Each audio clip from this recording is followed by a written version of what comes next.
Assalamu alaikum wa rahmatullahi ta'ala wa barakatuhu. Masu sauraronmu, a yau za mu kawo muku taƙaitaccen tarihin jarumar fim wato Diamond Zarah. Zarah Muhammad, wadda aka fi sani da Diamond Zarah, shahararriyar jaruma a masana'antar shirya fina-finai na Kannywood, wacce kuma ta yi fice a ɓangarori da dama, wacce asalinta ta kasance 'yar ƙasar Nijar ce, ƙasa mai cike da al'adu.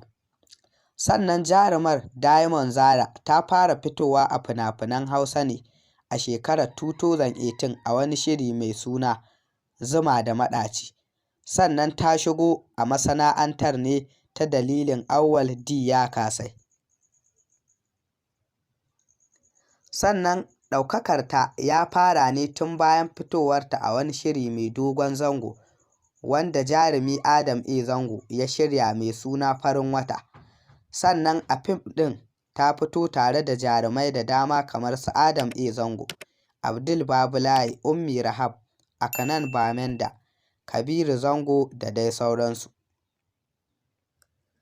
Sannan kuma a fim ɗin ta fito ne a matsayin mawaƙiya.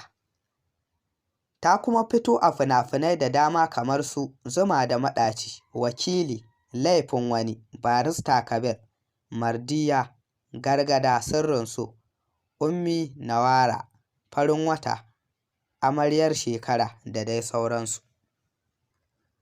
Sannan kuma jarumar Zarah Muhammad, wadda aka fi sani da Diamond Zarah, ta fito a fina-finai da dama tare da jarumai da dama kamar su Adam A. Zango, Ali Nuhu, Salisu S. Fulani, Auwal Isa West, Ummi Rahab, Abdul Babulaye, Akanan Bamenda, Fati Washa da dai sauransu. Sannan kuma jarumar ba ta taɓa yin aure ba a shekarar 2021, amma auren bai jima ba ya mutu.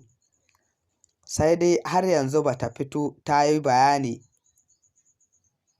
dangane da dalilin mutuwar auren nata ba. Sannan a cikin fina-finan da ta fito ta fi son Zuma da Maɗaci. Sannan abincin da ta fi so tuwo da miyan kuɓewa. Sannan fim ɗin da ta fi shan wahala shine Gargada.